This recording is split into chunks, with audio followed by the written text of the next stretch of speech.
Hello friend, मेरे YouTube channel पर आप सभी का स्वागत है।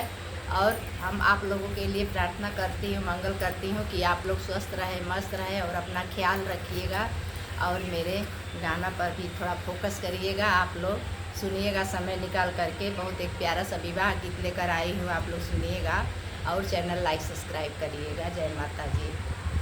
ऊँचे तोरे लीला रे बेटी चंदन शोभे लीला। ऊँचे तोरे लीला रे बेटी चंदन शोभे लीला। कैसे के रहलू ए बेटी जोगिया के साथ।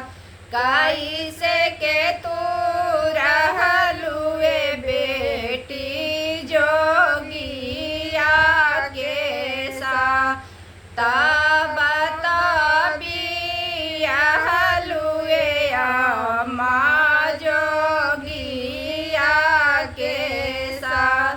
तब बियाहलू ए बेटी जोगिया के साथ।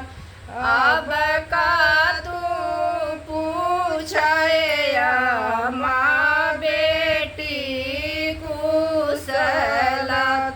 अब का तू पूछे अम्मा बेटी कुशलत। भंगिया पीसत गए अम्मा चुटकी पीरा। भंगिया पीसत गए अम्मा चुटकी पीरा।